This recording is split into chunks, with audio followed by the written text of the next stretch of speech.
Voyons maintenant, après la définition de la direction et de ses missions, voyons maintenant, dans une deuxième section, la direction chez Henri Fayol. Donc Henri Fayol, c'est un ingénieur qui est considéré comme étant le pionnier en matière de la direction. Parlons tout d'abord un peu du contexte de Fayol. L'homme, c'est tout d'abord Henri Fayol. Il a vécu de 1841 à 1925. C'est à peu près l'époque de Taylor. Et que certains considèrent comme étant le père du management. Ça veut dire le premier à avoir formalisé, il a donné une forme à partir de son expérience professionnelle, bien entendu personnelle, ce qui est la fonction administration. C'est un ingénieur des mines, ça c'est sa fonction de départ. C'était un ingénieur des mines qui a fait toute sa carrière dans une métallurgie, une entreprise dans le métier du métal, qui était très diversifié avec des mines de charbon où Fayol a exercé des fonctions de responsabilité. Sa carrière dans ces sociétés a commencé comme ingénieur, tout d'abord, mais un ingénieur qui a démontré sa grande capacité comme gestionnaire. Il a terminé finalement sa carrière par le poste de directeur général de la société mère, même s'il n'était pas actionnaire, chose qui était considérée comme étant rare. Donc son succès en matière de management était le seul atout dont disposait Fayol.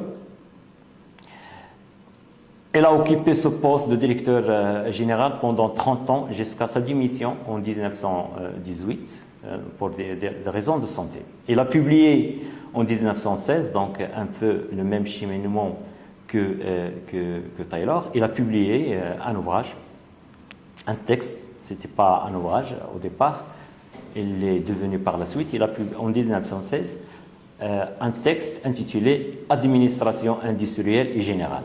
D'ailleurs, il y a des extraits de ce texte qui sont téléchargeables sur Internet. Par cette publication, il a voulu tout simplement transmettre la méthode qu'il a fait réussir.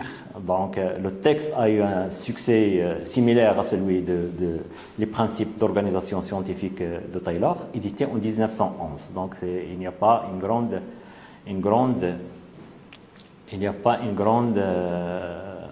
étape entre les deux publications. On peut considérer ça comme étant que se sont intervenus dans la même période.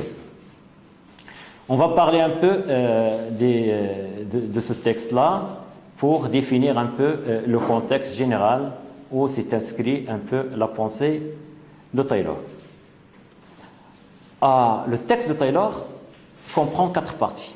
Donc la première partie est intitulée « Nécessité et possibilité d'un enseignement administratif », donc pour signifier administratif, au sens qu'on donne actuellement au mot administration. Donc c'était nécessité et possibilité d'un enseignement administratif. Deuxième partie, principes et éléments d'administration. Principes et éléments d'administration, et là où elle donne ces principes, et là on va voir le caractère normatif de la pensée de Fayol, il cherche des principes.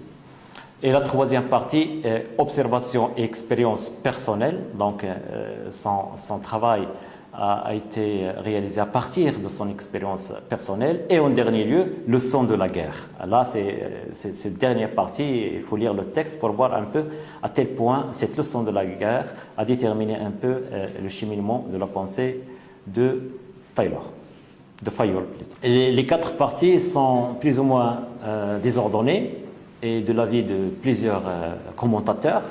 La 4e partie de ce texte, leçon de la guerre, peut parfaitement être considérée comme étant la première partie. D'ailleurs, l'ouvrage, lorsqu'il a été édité en 1916, il est édité sans la 4e partie, seulement les trois premières parties, parce que c'était un peu fait à la hâte, c'était la période de la guerre, donc il fallait organiser, il fallait faire le travail rapidement. Donc, ça, le contexte un peu défini par cette quatrième partie, il a été un peu laissé de côté jusqu'à l'édition finale de l'ouvrage.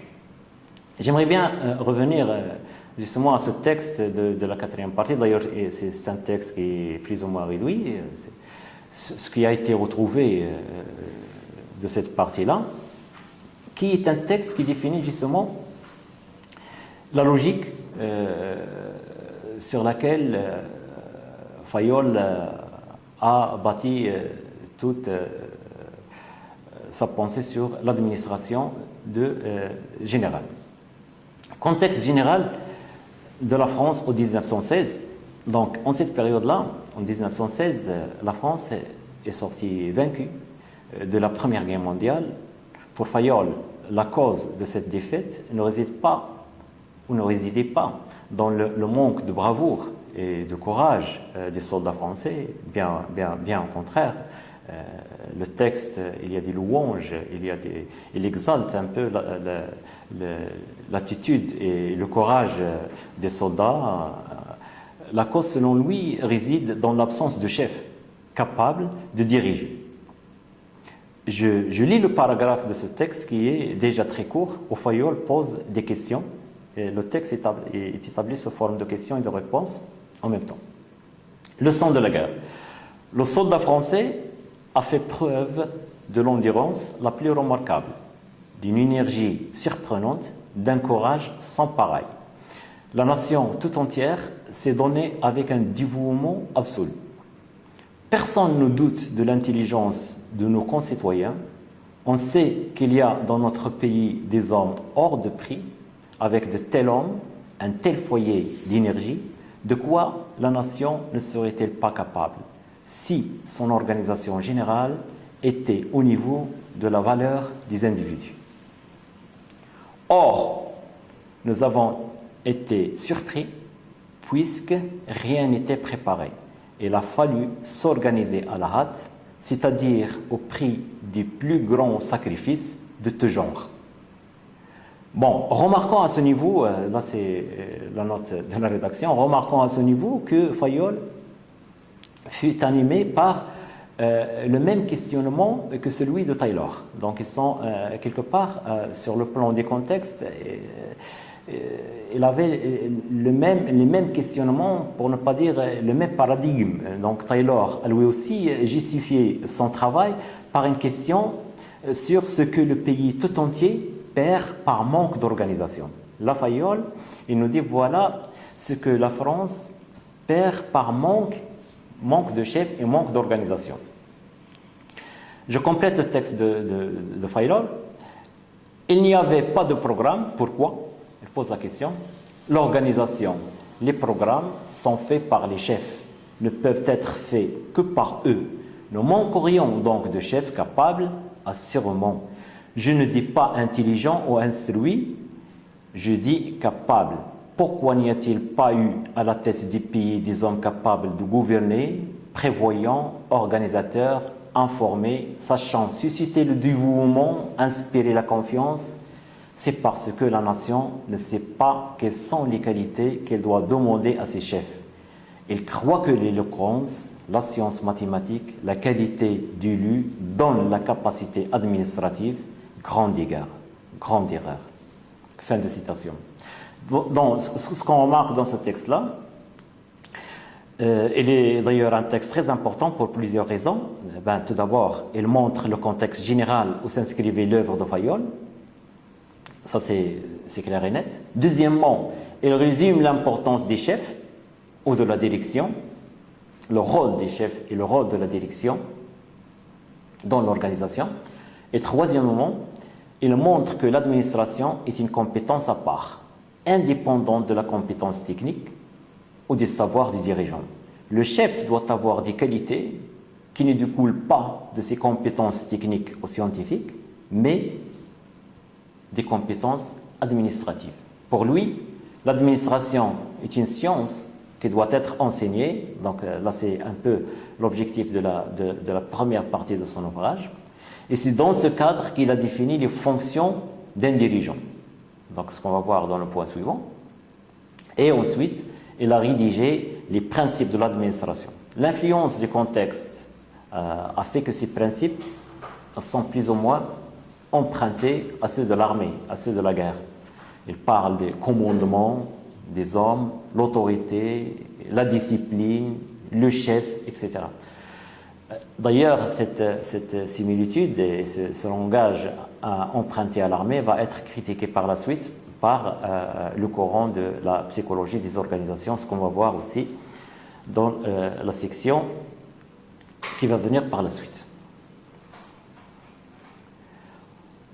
Là, c'est le contexte, là, c'est l'homme, ce qui était Fayol, et le contexte général où c'est inscrit et qui a influencé aussi son œuvre.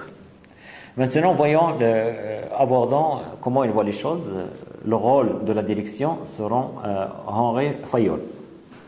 Pour lui, la direction est une des 6 fonctions présentées, qui se présentent et qui sont présentes dans toutes les entreprises et qui sont fonction technique, fonction commerciale, fonction financière, fonction de sécurité, fonction comptable et administrative. Et ces fonctions-là, bien entendu, ils ont suivi une certaine évolution. Actuellement, on assiste à l'apparition d'autres fonctions au lieu de certains qui ont été cités, par exemple sécurité.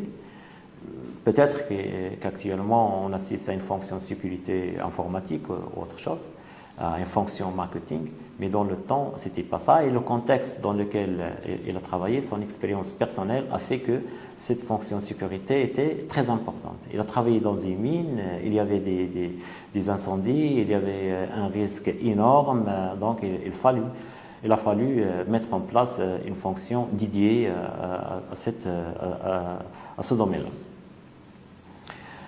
D'après Fayol, le dirigeant doit assurer 5 responsabilités. Donc, lorsqu'il dit doit, donc il doit appeler doit, c'est une règle, c'est un devoir. Là, on voit le caractère un peu normatif de sa pensée. Qu'est-ce qu'il doit faire un dirigeant? Tout d'abord, prévoir. Prévoir, c'est anticiper l'évolution de l'entreprise et planifier. Deuxième lieu, organiser, c'est-à-dire répartir les tâches, les responsabilités, les moyens matériels, financiers et humains. En troisième lieu, c'est commander. Ça veut dire tirer le meilleur parti des agents. En quatrième position, c'est coordonner, donc faire que les différentes activités s'ajustent avec harmonie entre elles. Et enfin, c'est contrôler. Le contrôle est très important aussi chez Fayol. C'est veiller au respect des règles, des ordres et des directives données. Donc là, déjà, au niveau de ces 5 responsabilités, on voit un peu les similitudes qui existent entre la pensée de Fayol, les concepts utilisés, les termes utilisés et ceux de la guerre. Selon Henri Fayol, la capacité essentielle des grands chefs est la capacité administrative. Donc un chef doit être en mesure d'administrer et de maîtriser les outils de la direction malgré une éventuelle incompétence technique. Le chef peut réussir à diriger une organisation. Donc il ne suffit pas d'être bon sur le plan de son métier. C'est un bon ingénieur ne peut pas forcément diriger, c'est le manque des outils administratifs. C'est un peu le sens que Fayol a voulu donner à cette citation. Mais aussi, c'est quelque chose qui découle un peu de son expérience professionnelle. C'était un ingénieur des mines qui a travaillé dans la mine et par la suite, il est nommé directeur général. Donc, ce n'est pas sa compétence technique dans la mine qui va l'aider à gouverner, à commander des profils et des métiers différents. Donc là, il s'est appuyé sur ce qu'il appelle l'outillage administratif. L'outillage administratif qu'il résume en 3 points. Donc, ce sont des outils de gestion, qui constitue le point fort de la pensée de Fayol. Programme d'action, donc c'est le premier qui a parlé d'un programme d'action, donc d'un plan stratégique et tactique. Conférence des chefs de service, donc ce forme de réunion de concertation entre les chefs des différents services. Les tableaux d'organisation, donc c'est le premier qui a parlé d'un organigramme au sens actuel. C'est celui qui a organisé le recrutement, la formation, la comptabilité et le prix de revient et institué le contrôle. Donc là, c'est ce qu'elle appelle l'outillage administratif qui aide un chef à commander même si il est incompétent sur le plan technique. Ou bien, même s'il est fort sur le plan technique et il manque de compétences sur le plan administratif, en s'appuyant sur cet outillage administratif, il peut arriver à bon port. Il y a l'apport de Fayol peut-être résumé en 2 points importants. Donc cet outillage administratif, on va le voir par la suite, et les 14 principes d'administration. Ces 14 principes commencent tout d'abord par le principe de la division du travail. Il nous dit que la division du travail relève de l'ordre naturel. Il a pour but de produire plus et mieux avec le même effort. L'argumentation est un peu similaire à celle d'Adam Smith dans son ouvrage Les causes de la richesse des nations. Donc il croit lui aussi à la division du travail. Il la met même au niveau d'un ordre naturel. Deuxième principe, à signaler que ces principes sont organisés ou bien sont présentés par ordre d'importance chez Fayol. Deuxième principe important, c'est l'autorité et la responsabilité. Donc il parle de l'autorité. Pour lui, c'est le droit de commander et le pouvoir de se faire obéir. Donc c'est le droit de commander et le pouvoir de se faire obéir. Ça veut dire un responsable il dispose de l'autorité, il dispose d'un droit de commander et il dispose aussi d'un pouvoir de se faire obéir. À remarquer là que actuellement on considère la personne qui a une bonne autorité n'a pas toujours besoin d'aller recourir au pouvoir pour se faire obéir. On parle là du charisme, on parle d'autres éléments qui relèvent un peu de la gestion des ressources humaines et qu'on va voir en leur temps. Deuxième principe, je répète, c'est l'autorité et la responsabilité. Donc la responsabilité accompagne l'exercice de pouvoir dans le sens où une sanction doit récompenser ou pénaliser l'exercice du pouvoir. Donc le pouvoir chez Fayol, ce n'est pas un pouvoir absolu, donc il est accompagné par une sanction qui soit il récompense, soit il pénalise l'exercice de ce pouvoir. Troisième principe important pour lui, c'est la discipline, donc le respect des conventions qui ont pour but l'obéissance, l'assiduité, l'activité, la tenue, les signes extérieurs de respect, et j'en passe. Donc tout un ensemble de critères qui rentrent un peu sous le chapitre de cette discipline. Donc le respect, la discipline, l'assiduité, les signes extérieurs, etc. Quatrième principe, ça aussi c'est très important et on va voir par la suite qu'il va déterminer un peu la structure prônée par Fayol, la structure organisationnelle, c'est l'unité de commandement. Pour lui, un individu ne doit recevoir des ordres que d'un seul chef. Aucune autorité n'est possible, selon Fayol, si ce principe n'est pas respecté. Donc, l'unité de commandement, il y a un seul chef qui commande. Ensuite, il y a l'unité de direction. Pour un ensemble donné d'opérations visant le même but, il ne doit y avoir qu'un seul responsable. Et remarquons que ces 5 premiers chapitres, là ils sont directement, c'est le contexte un peu de la mine qui explique la pertinence ou l'importance de ces règles, mais aussi le contexte général de la pensée de Taylor que j'ai expliqué auparavant. Donc il y a d'autres principes, la subordination de l'intérêt particulier à l'intérêt général, donc l'intérêt particulier de l'individu doit être secondaire par rapport à celui de l'organisation. Il parle de la rémunération des personnels, donc c'est une évidence, la rémunération doit dépendre de l'effort de chacun et doit être équitable. Il parle de la centralisation. Fayol considère qu'il s'agit d'un phénomène naturel. Il parle de la hiérarchie.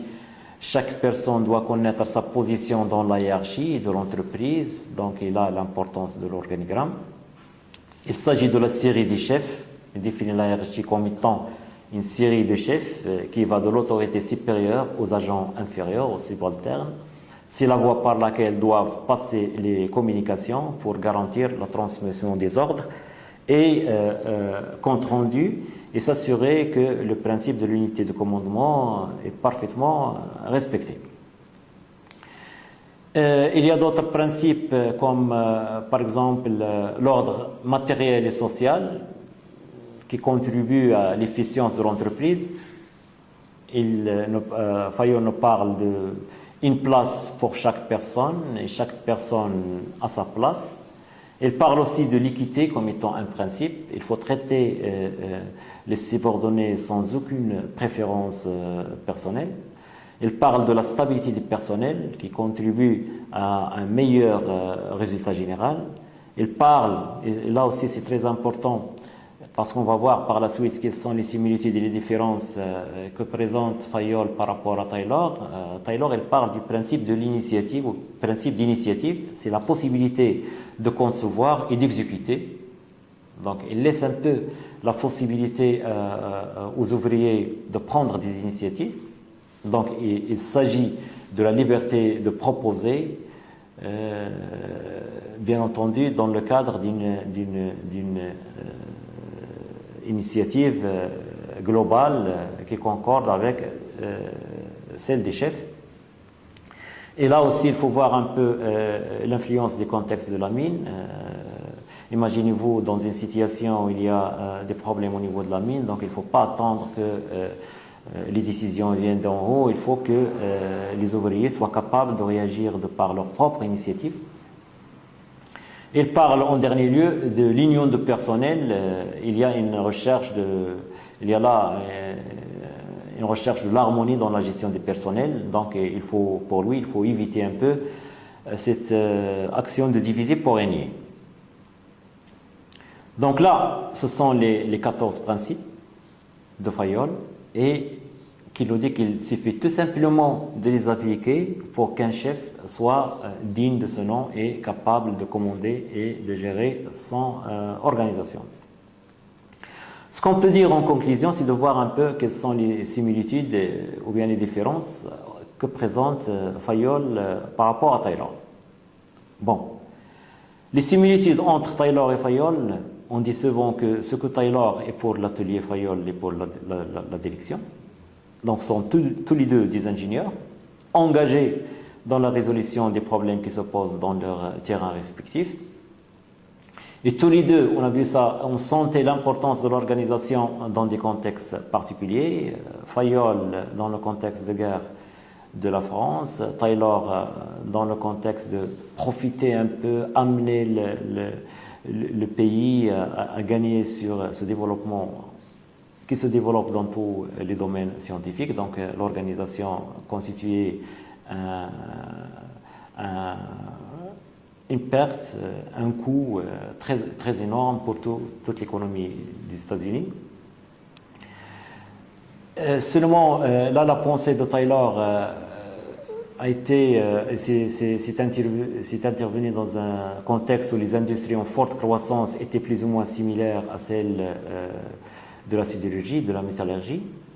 Donc, il fallait tout simplement de spécialiser le travail, de faire une séparation entre les tâches d'exécution et de conception pour que la production et la productivité augmentent. chose qui ne se présentait pas dans les mines. Donc, dans les mines, il y a une culture particulière. Donc, il y a des problèmes techniques spécifiques. Par exemple, l'imprévisibilité des conditions concrètes de travail. Donc, dans ce contexte des mines, il y a une certaine incertitude sur le rythme de production. Le contexte de Taylor, c'était un contexte où on peut tout prévoir, donc spécialiser, par la suite standardiser, la matière première est là, le marché est là, donc il suffisait de faire ça pour que la production suive. Par contre, dans un contexte de mine, il y a beaucoup d'incertitudes, donc il y a beaucoup d'aléas, il ne faut pas se spécialiser, donc il faut laisser une certaine polyvalence. Si par exemple il n'y a plus de travail, il faut que les gens arrivent à faire autre chose en même temps. En plus, il y a des exigences de sécurité, donc ces exigences étaient très fortes, d'où la nécessité de l'unité de commandement, donc il faut qu'un seul chef commande, un seul chef qui commande, mais les initiatives personnelles sont souhaitées. Par contre, chez Taylor, il y avait plusieurs chefs, on a vu ça, donc plusieurs superviseurs, contremaîtres qui dictent selon leurs fonctions les règles à suivre pour les exécutants. Donc il y a cette multitude de commandements. Mais aussi dans la mine, il y a des causes sociales, donc il y avait des syndicats d'une force très importante, une solidarité entre les équipes des mineurs, etc., qui font que les habitudes salariales étaient proportionnelles à la quantité produite par toute l'équipe, pas par personne, etc. Donc là, ce sont un peu les similitudes. Ils sont similaires sur un ensemble de points, mais quand même, ils divergent sur d'autres points qui tiennent beaucoup plus au contexte de chacun. Si on veut résumer maintenant le succès ou l'échec d'une direction, on peut dire dépend tout d'abord de la taille de l'entreprise.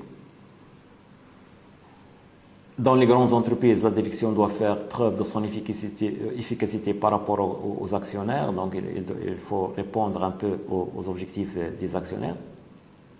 Dans une petite entreprise, la décision stratégique est prise par une seule personne. La gestion courante est très importante.